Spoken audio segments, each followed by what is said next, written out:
Bienvenue aux 20h, mesdames, messieurs, bonsoir. À la une ce soir, le rapport annuel 2025 sur l'évolution des prix des produits de grande consommation reparti en 10 catégories a été publié ce jeudi. Les données présentées en pourcentage détaillent la baisse enregistrée pour chaque produit.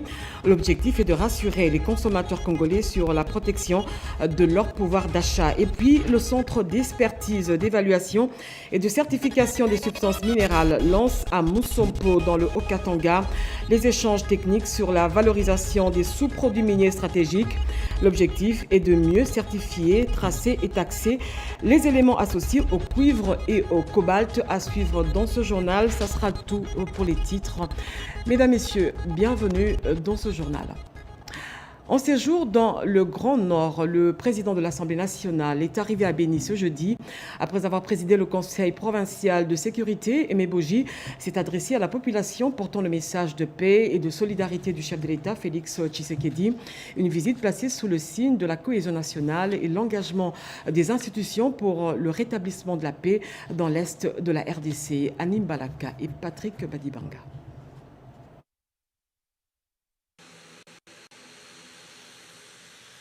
Le président de l'Assemblée nationale de la République démocratique du Congo, l'honorable Aimé Boji Sangara, est arrivé ce jeudi 19 février 2026 dans la ville de Béni, province du Nord Kivu, dans le cadre de ses vacances parlementaires et d'une tournée dans les Grands Nord. À l'aéroport de Mavivi, le speaker de la Chambre basse du Parlement a été accueilli par le gouverneur militaire, le général-major Somokaku Levariste, entouré des autorités politico-administratives, des élus nationaux et provinciaux, ainsi que des représentants de la société civile. Comme vous le savez très bien, je viens à peine d'être élu à la tête de l'Assemblée nationale de notre pays.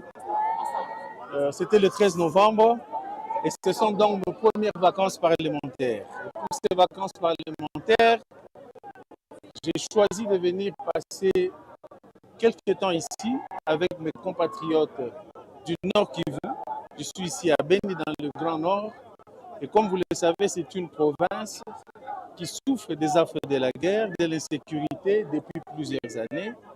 Mais aujourd'hui, Béni, c'est le carrefour où se retrouvent tous les déplacés internes de la province du Nord Kivu et même du Sud Kivu. Donc je suis venu pour compatir avec mes frères et sœurs de cette partie de la République qui se trouve ici, pour écouter, parce que je suis parlementaire, mon travail c'est d'écouter, et enfin pour apporter un message d'espoir par rapport aux initiatives en cours et prises par son Excellence, Monsieur le Président de la République, Félix Antoine Tshisekedi, chef de l'État, qui ne cesse de fournir des efforts pour la pacification de toute la République du Congo. Direction le rond-point Niamoussi, où une foule nombreuse s'est mobilisée pour réserver un accueil chaleureux au président de l'Assemblée nationale, venu communier avec la population de cette ville durement éprouvée par la crise sécuritaire. Dans son message à la population, Aimé Boji Sangara a transmis les salutations et félicitations du président de la République, Félix Antoine Tshisekedi Tshilombo, à la population de Béni pour sa résilience, avant de rappeler les efforts engagés par ces derniers pour le retour d'une paix définitive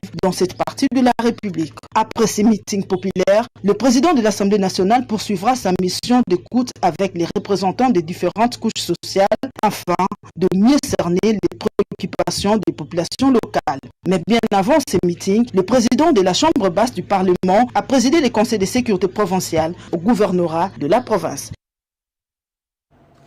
Et à Kinshasa, la première ministre Judith Suminwa a eu des échanges avec l'évêque de Kisantu, Crispin Kimbeni.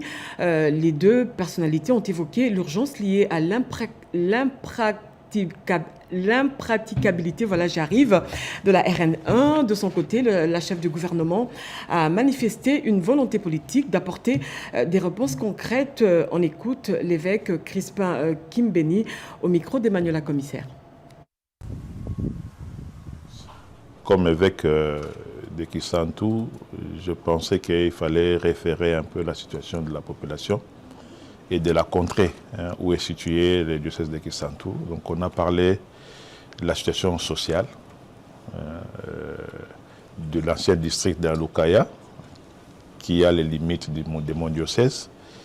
Et puis après, on a parlé de la situation de l'Église, puisque l'Église est dans ce territoire-là. On a essayé d'évoquer ce que l'Église fait, les difficultés aussi que l'Église rencontre dans sa mission. Il faut dire que l'ancien district de la Lukaya est confronté au sérieux problème de route. D'abord, la RN16, qui est la route nationale, est pratiquement impraticable. Et cela a des conséquences par rapport à la population qui ne sait pas évacuer les produits agricoles.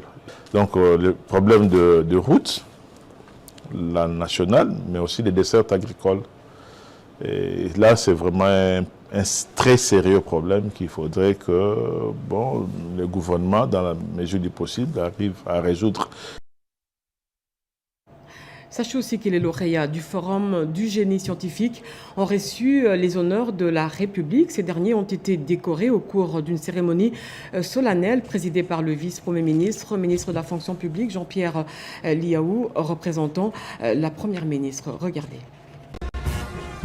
Représentant Madame la Première ministre, le vice-premier ministre, ministre de la fonction publique, Jean-Pierre Liaou, a présidé la cérémonie de décoration des lauréats du Forum du génie scientifique congolais, édition 2024. Sélectionnés en toute transparence par un jury rigoureux, ces lauréats ont été décorés dans différentes disciplines pour leur génie et esprit inventif. Cette initiative vise à encourager les inventeurs et chercheurs pour matérialiser la vision du développement voulu par le chef de l'État, Félix Antoine Tshisekedi Tshilombo.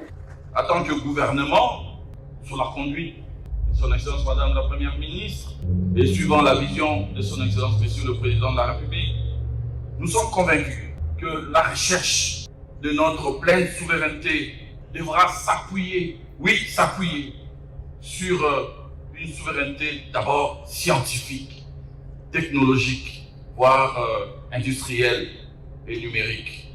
C'est pourquoi j'opine que la valorisation des fruits de la recherche ne relève pas que d'un simple programme sectoriel. Elle tient d'une stratégie nationale de développement au double plan politique et économique à mettre en œuvre au niveau interministériel. La RDC a célébré ses cerveaux. Cette cérémonie a consacré la valorisation des inventeurs et la promotion de l'excellence scientifique nationale. La technicité de nos missions nous impose de passer de la recherche fondamentale à la recherche-développement. Le fossé qui sépare nos laboratoires du marché national doit être comblé.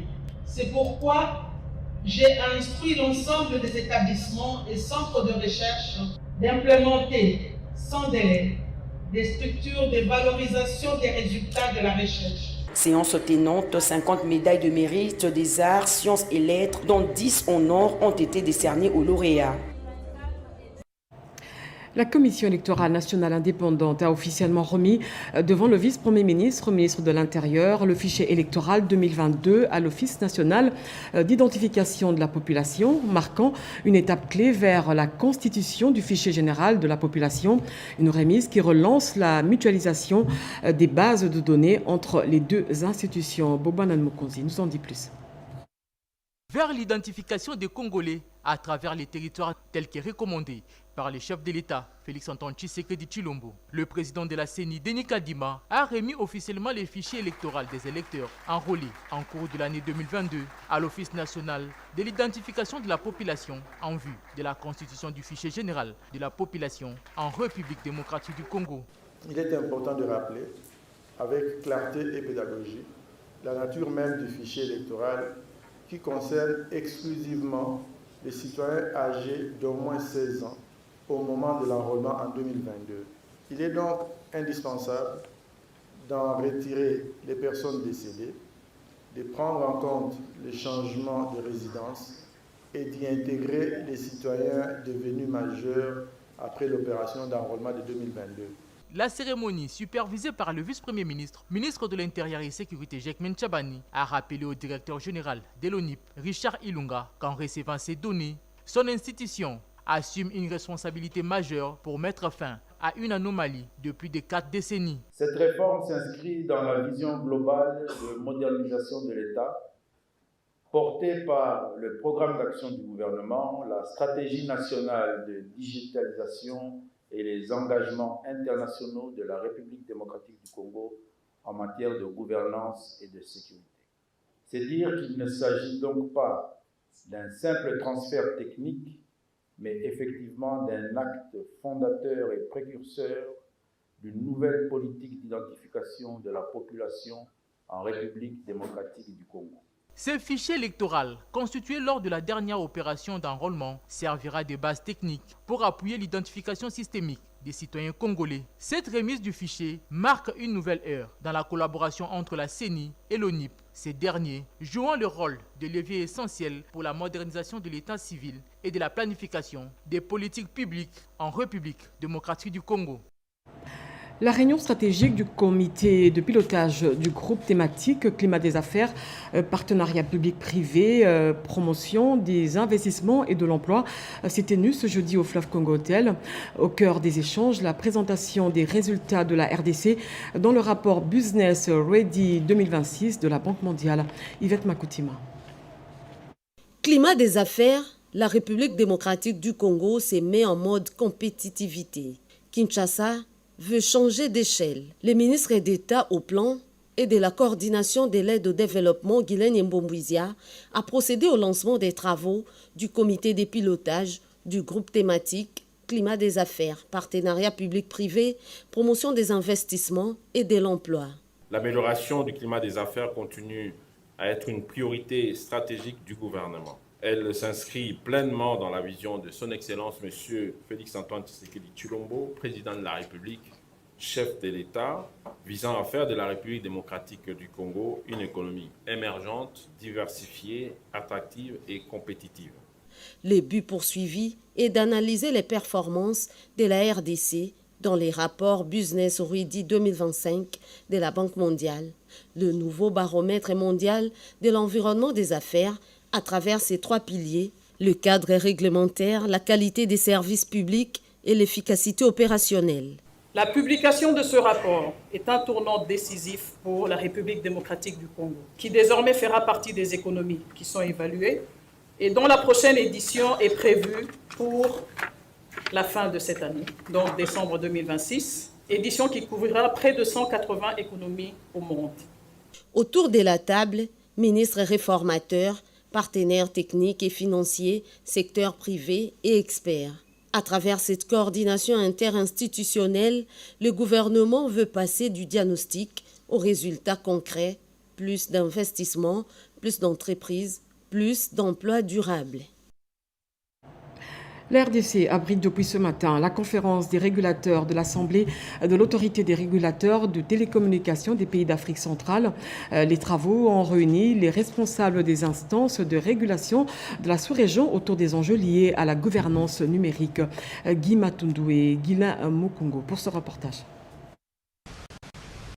Pour une régulation harmonisée des télécommunications par satellite non géostationnaire. Le ministre Panda de Poste a rappelé les avancées de la RDC dans le secteur. La République démocratique du Congo, avec l'accompagnement de son régulateur, ont eu à faire des avancées significatives réelles, notamment l'accélération du déploiement des backbones nationales, le déploiement de la fibre optique qui interconnecte nos principales villes en les reliant aux câbles sous-marins internationaux, faisant de la RDC un corridor de transit numérique pour ses voisins.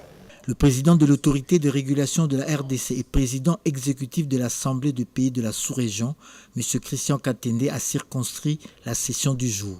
C'est la conférence des régulateurs qui est en fait l'Assemblée générale de l'ARTAC, où tous les régulateurs viennent pour discuter du développement de l'ARTAC, pour discuter des problèmes que nous traitons, pour discuter du renforcement de capacité sur lequel nous sommes. C'est la troisième réunion que nous avons ici à Kinshasa en très peu de temps, ce qui veut dire que notre participation est appréciée. Et sur les questions du secteur, nous voulons avancer vite. Le président veut une nation digitale.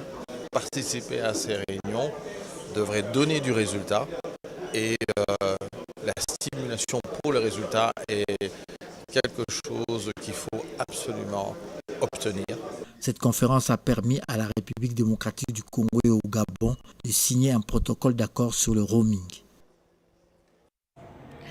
Réunis à Dubaï, les ministres du commerce extérieur de la RDC, de la Zambie, du Mozambique et du Zimbabwe ont franchi une étape clé vers la modernisation frontière. L'objectif est de fluidifier le transit, réduire les détails et renforcer les compétitivités régionales. Diane Balaka et Eric Kabamba. La modernisation des frontières entre la RDC, la Zambie, les Mozambique et les Zimbabwe et les Botswana entrent dans une phase concrète. Réunis le mercredi 18 février 2026 à Dubaï, aux Émirats arabes unis, les ministres du commerce extérieur de 5 pays africains, les responsables de DP World et les secrétaires généraux de la ZELCAF ont planché sur un modèle de financement pour la construction de postes frontaliers à arrêt unique. Objectif, fluidifier le transit, réduire considérablement les délais d'attente des camions aux postes frontaliers et renforcer la compétitivité des marchandises sur les corridors régionaux. Un enjeu majeur pour l'économie de la sous-région où les lenteurs administratives et logistiques pèsent lourdement sur les coûts du commerce. À l'issue de cette réunion, le ministre congolais du commerce extérieur, Julien Paluku Kayongia, a salué ce pas important franchi dans la promotion du commerce intra-africain. Avec DPO, on a échangé sur le modèle de financement. Comment nous allons financer ces infrastructures, comment on va les moderniser, comment on va les digitaliser pour permettre à ce que les délais de passage de nos véhicules, qui étaient de 45 à 55 jours entre la RDC et les ports de Dar es Salaam, ces délais puissent être réduits. Nous nous sommes convenus sur 2 semaines pour nos équipes qui travaillent sur le modèle définitif de financement. Et au cours de cette année 2026, nous rassurer que les travaux de modernisation de nos postes frontaliers ont commencé. De son côté, le secrétaire général de la ZELCAF a indiqué que cette initiative a pour ambition de transformer les frontières en passerelles de croissance plutôt qu'en barrières commerciales. Je l'ai dit tantôt, le ministère de l'économie a publié ce jeudi le rapport annuel 2025 sur l'évolution des prix de plusieurs produits de grande consommation repartis dans 10 catégories. Les chiffres en termes de pourcentage sur cette baisse des prix pour chaque produit sont donnés de manière distincte. Le but est de rassurer les consommateurs congolais sur la protection de leur pouvoir d'achat. Rodé Panda nous en dit plus. Au total, 41 produits de grande consommation regroupés selon les catégories ont connu une baisse sensible des prix sur les marchés. L'analyse des données collectées au cours de l'année 2025 met en évidence une tendance globalement favorable à la baisse des prix sur les 10 catégories des produits suivis des 6 catégories qui enregistrent une baisse. Une catégorie demeure stable tandis que 3 autres catégories affichent une hausse. Les baisses les plus significatives concernent notamment les sacs de riz de 25 kg avec des diminutions pouvant atteindre moins de 43% selon le marque, suivi des haricots avec une baisse qui atteint moins de 37,7%. L'huile végétale, pour laquelle les baisses arrivent jusqu'à moins 14%, ont été observées entre mars et novembre 2025. Le sucre, qui a connu une tendance baissière, continue sur l'ensemble de la période analysée. Ces évolutions s'inscrivent dans le cadre des missions du ministère de l'économie nationale relatives à la régulation du marché intérieur, à la lutte contre la spéculation et au contrôle des prix des produits de première nécessité. Ces rapports annuels présentent de manière détaillée la méthodologie de collecte des données, les séries des prix par produit ainsi que les tendances observées par période. À travers cette publication, le ministère de l'économie nationale réaffirme son engagement à poursuivre un suivi rigoureux du marché intérieur afin de garantir la transparence des données et de contribuer à la protection du pouvoir d'achat des consommateurs. Formaliser et améliorer la traçabilité de l'exploitation aurifère communautaire en RDC, c'est l'objet de l'accord institutionnel dans le cadre du programme national Axis, accord signé entre le ministère des Mines et le Fonds social de la RDC. Cédric Kenina nous en dit plus. Il s'agit d'un tournant stratégique pour l'avenir de l'or artisanal en RDC. Au cœur de cet accord, la mise en œuvre du programme national Axis et de l'initiative Gold Connect intégrant un mécanisme innovant, les Sovereign Gold Reserve Token, un outil financier adossé aux réserves aurifères nationales. Objectif de ces programmes, structurer les chaînes d'approvisionnement de l'or artisanal, garantir la traçabilité et la transparence de flux, faciliter l'accès à des financements innovants sans alourdir la dette publique et intégrer des surcroîts d'une manière durable les exploitants artisanaux dans les circuits formels. À travers cet accord cadre, l'État congolais affirme 3 principes fondamentaux. La primauté de la souveraineté nationale sur ses ressources naturelles. Deuxièmement, la nécessité d'un encadrement institutionnel clair, coordonné et juridiquement sécurisé. Et enfin, troisièmement, l'engagement en faveur d'un modèle minier artisanal responsable, traçable et inclusif. Je demande à tous ceux qui ont été impliqués, tout en les remerciant, à la mise en place de cet accord, maintenant que nous passons à la phase d'implémentation, de nous présenter très rapidement une feuille de route. La cérémonie s'est tenue en présence du coordonnateur national du FSRDC, du secrétaire général aux mines, des responsables de structures sous tutelle et de plusieurs invités des marques. L'ambition est clairement affichée, transformer l'or congolais en moteur de développement durable et partagé. Au cœur du Grand Katanga, le CEC engage une nouvelle étape stratégique dans la gouvernance minière. Réunis au laboratoire national de Moussompa, opérateurs et experts planchent sur la valorisation des sous-produits miniers longtemps négligés, avec en ligne de mire une meilleure certification, une fiscalité adaptée au profit de la RDC. Suivez ce reportage sur les images de Robert Kalimba. Au laboratoire national de Moussompo, dans la province du Lualaba, la gouvernance minière congolaise s'invite sur le terrain scientifique. En lançant des échanges techniques avec les opérateurs miniers du Grand Katanga, le Centre d'expertise, d'évaluation et de certification des substances minérales engage une réflexion stratégique sur la valorisation des sous-produits miniers, longtemps restés en marge des évolutions officielles. Selon le président du conseil d'administration du CEC, ces assises traduisent la volonté des autorités de mieux maîtriser la valeur réelle des ressources extraites au-delà du cuivre et du cobalt, grâce à des équipements de pointe. Les sous-produits miniers, longtemps considérés comme marginaux dans les chaînes de valeur extractives, constituent désormais un enjeu stratégique majeur. Leur identification, leur caractérisation et leur valorisation économique doivent s'inscrire dans un cadre fiscal clair. Pour le directeur général du CEC, ces résultats ouvrent la voie à une approche plus complète de l'évolution minière, fondée sur la science et validée par les laboratoires internationaux accrédités. L'enjeu est clair, intégrer progressivement ces sous-produits dans la détermination de la valeur marchande et réfléchir à un cadre fiscal adapté, transparent et prévisible.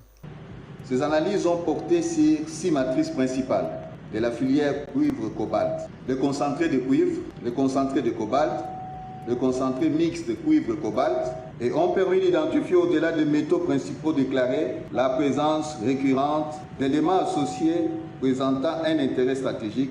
À Moussompo, le message est sans équivoque. La maîtrise scientifique des ressources devient un instrument de souveraineté économique et un pas décisif vers une exploitation minière plus stratégique et plus profitable à la nation. À Kinshasa, au cimetière de la Gombe, le Puna, parti de l'unité nationale, a commémoré ce jeudi le 44e anniversaire du décès de son fondateur et l'un des pères de l'indépendance, Jean-Didier Bolikango, figure pionnière de l'indépendance. Un reportage de Rikin Zuziloya et Yvette Makoutima.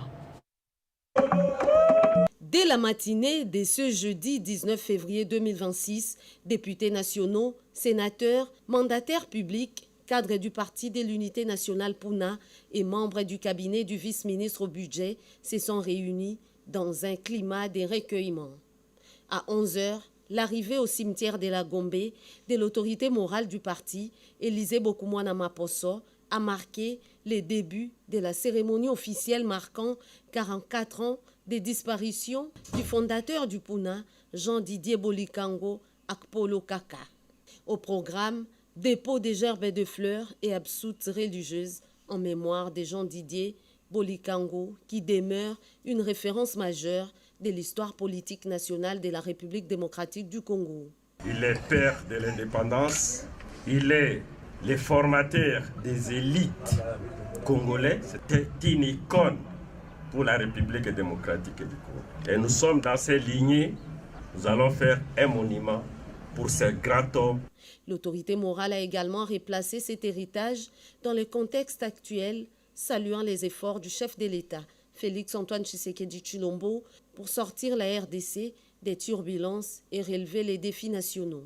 Au-delà du devoir de mémoire, cette commémoration se veut un engagement renouvelé, celui d'un Congo guidé par des valeurs, structuré par des principes et porté par un leadership responsable. 44 ans après sa disparition, Jean-Didier Bolikango Akpolo Kaka demeure pour les siens un repère moral et politique tourné vers l'avenir.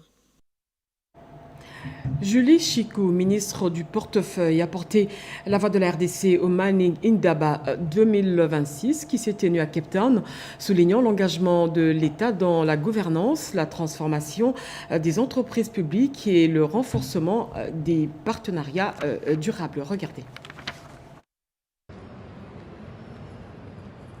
À Cape Town, la République démocratique du Congo a pris part à l'édition 2026 du Mining Indaba, grand rendez-vous international des décideurs publics et des investisseurs du secteur minier. À cette tribune, son Excellence Madame Julie Chikou a porté la vision d'un État partenaire dans le sillage de celle impulsée par le chef de l'État, son Excellence Félix-Antoine Tshisekedi Tshilombo, fondée sur la valorisation de ressources, la bonne gouvernance et le développement industriel durable. Mesdames et messieurs, en ma qualité de ministre du portefeuille, je représente l'État actionnaire, garant de la gouvernance, la structuration de ces chaînes de valeur et la construction de partenariats durables. Le rôle du ministère du portefeuille est d'accompagner les entreprises de l'État, d'améliorer leur gouvernance, de renforcer leur crédibilité et de veiller à l'exécution effective des partenariats stratégiques. Nous faisons évoluer l'État d'un rôle de gestionnaire vers celui d'un actionnaire stratégique, exigeant, transparent et orienté vers la création de valeurs durables. Notre action repose sur une conviction forte. Les mines, l'énergie et le transport sont indissociables. Il n'y a pas de développement minier sans énergie fiable. Il n'y a pas de transformation industrielle sans logistique performante. Il n'y a pas de souveraineté économique sans maîtrise des chaînes d'exportation. Cette édition a aussi été marquée par la célébration des 120 ans de la Gécamine, symbole d'un nouveau cycle de création de valeurs locales et de partenariats responsables. En marge des travaux, la ministre du portefeuille s'est entretenue avec son Excellence M. Théo Franken, ministre de la Défense et du Commerce extérieur du Royaume de Belgique, sur les perspectives de partenariat entre Unicor et la Gécamine. Elle a également échangé avec son Excellence Mme Bogolo Joy Kenewendo, ministre des Mines et de l'Énergie de la République du Botswana, en vue d'identifier des synergies concrètes avec la MIBA dans le secteur du diamant. Autre temps fort, la conclusion d'accords de commercialisation avec KCC, renforçant la maîtrise stratégique de droits de vente de l'État congolais.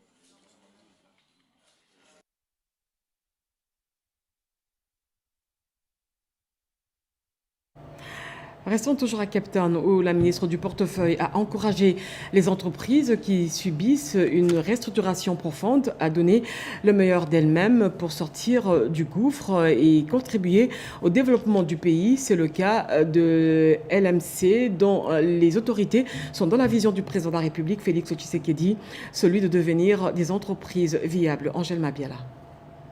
À la 32e édition de Mining Indaba, tenue en Afrique du Sud, le drapeau de la RDC a flotté. Dans le domaine de transport multimodal, les lignes maritimes congolaises se sont présentées comme un partenaire crédible. Une forte délégation de cette entreprise, conduite par le président du conseil d'administration, Lambert Mendeo Malanga, et madame le directeur général AI, Gisèle Mbouantiem, a présenté les opportunités qu'offre cette structure dans le transport des produits stratégiques, notamment des métaux, dans le monde. Un couronnement qui rentre dans la dynamique du chef de l'État Félix-Antoine Tshisekedi Tshilombo, menant vers la consolidation de la souveraineté nationale. Nous sommes déjà en train d'acquérir les navires. Le processus est là pour signer les contrats avec les entreprises qui vont nous accompagner. Nous allons d'abord travailler avec les équipes externes et puis au fil du temps, nous allons les remplacer avec nos éléments parce que nous avons déjà envoyé quelques éléments dans différentes universités.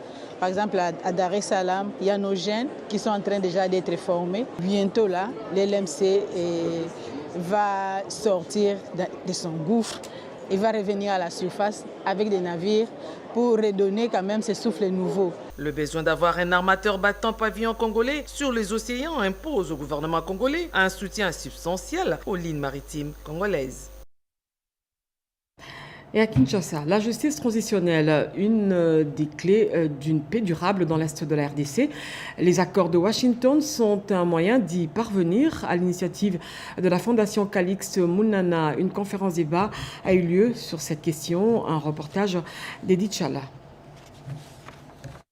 Cette conférence a réuni magistrats, avocats, universitaires, responsables religieux et acteurs de la société civile autour d'un objectif majeur, favoriser l'appropriation nationale des accords de Washington et réfléchir aux mécanismes concrets de leur mise en œuvre, notamment à travers une justice transitionnelle adaptée aux réalités congolaises. Au cours des panels, le professeur Mukolonko Kesha, procureur général près le Conseil d'État, a souligné le rôle stratégique de la justice transitionnelle dans la lutte contre l'impunité et la consolidation de la paix. Le général-major Moutata, premier avocat général près la haute cour militaire, a quant à lui mis en lumière les enjeux de la complémentarité pénale en République démocratique du Congo. Le professeur Abbé Jean Bosco Baala a analysé les opportunités et défis liés aux accords de Washington.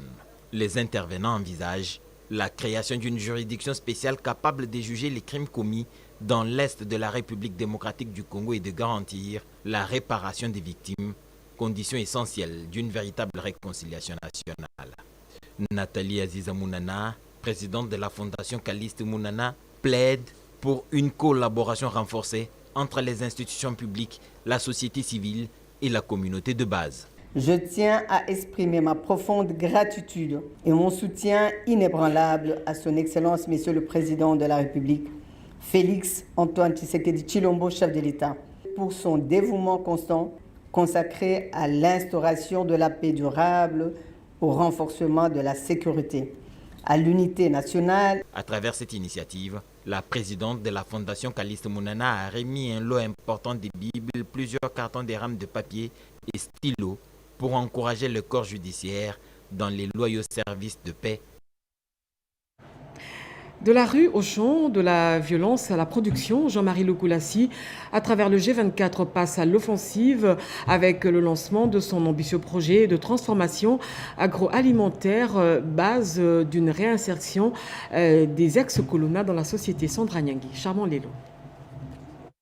Transformer des parcours brisés en force productive, c'est le pari assumé par G24 qui lance officiellement la phase opérationnelle de son vaste projet de transformation agroalimentaire pensé comme un puissant levier de réinsertion sociale des ex-Koulouna, longtemps associé à l'insécurité urbaine. Désormais, l'objectif est clair. Troquer les armes blanches qui ont longtemps endeuillé des familles contre les outils agricoles qui nourrissent la nation. Initiée par l'honorable Jean-Marie Loukoulassi Massamba, cette dynamique a franchi une étape décisive lors de l'audience accordée à Nicolas Nikas, directeur général de la société belge Neotech, partenaire technique stratégique du projet. À cette occasion, le directeur général de G24, Dixon Moubimba, a annoncé la disponibilité effective de fonds ouvrant la voie à la commande des équipements industriels indispensables. Neotech s'engage, au-delà de la fourniture du matériel, à assurer la formation des équipes locales et la maintenance des installations, garantissant ainsi durabilité et transfert de compétences. Avec près de 10 000 emplois attendus, ce projet structurant conjugue réinsertion socio-professionnelle, lutte contre le chômage des jeunes et renforcement de la sécurité alimentaire en République démocratique du Congo. G24 a salué l'accompagnement du président de la République, Félix Antoine Tshisekedi Tshilombo, ainsi que celui du ministère du Budget, des Finances et de l'Intérieur. Elle réaffirme sa détermination à faire de l'agro-industrie un outil de paix, de dignité et de développement inclusif au service de la jeunesse congolaise. Enfin, pour terminer, moins de 48 heures après le cri de détresse lancé par les populations de la commune de Mongafula, le gouvernement de la République a réagi promptement. Une équipe de l'Office des routes s'est rendue sur les lieux pour une prise en charge urgente. Un reportage de Béatrice Chacon. Face à l'érosion, l'État réagit à moins de 48 heures. Amamaemo a réarmé 3 têtes menacées directement les habitations. Une situation alarmante dénoncée il y a moins de 48 heures par 2 notables de Mongafula, la professeure ordinaire Claudine Chimanga et le notable Anthony Mabika. Une équipe d'urgence de l'Office des routes a été dépêchée sur place pour évaluer l'ampleur des dégâts et enclencher les premières mesures de stabilisation. Objectif, éviter les pires et sécuriser les riverains. Nous avons frappé les portes qu'il fallait, que les autorités ont réagi en 2 jours. Donc nous disons merci au chef de l'État, nous disons merci à nos excellences, les ministres qui ont en charge les ITPR et aussi la santé. Et la CSU veut justement éviter que la population ait des maladies causées du fait que nous mettons des immondices dans ces lieux. Comme le chef de l'État aujourd'hui, c'est quelqu'un de très pratique, avec son gouvernement qui est pratique, qu'il a arrivé au niveau des ITPR, c'est son excellence John Banza, qui a donné des injonctions à son équipe. Aujourd'hui, on a vu les gens de l'Office de route qui sont venus pour voir la situation. Comment il faut faire pour arrêter cette histoire qui a fait 30 ans. Sur le terrain, la population exprime son soulagement. Les habitants saluent l'engagement des 2 figures locales dont le plaidoyer a permis d'accélérer la prise en charge de cette menace vieille de plus de 30 ans. Reste maintenant le défi majeur, celui de transformer l'urgence en solution durable pour mettre définitivement fin à cette menace qui pèse sur des générations entières. Voilà, fin de ce journal. Mesdames, Messieurs, merci de l'avoir suivi. 23h, vous allez retrouver Robert Dechi-Sensei. 7h demain, Merlin Maka. Moi, je vous reviens demain à 20h avec le même plaisir. Merci de nous avoir choisis. Au revoir.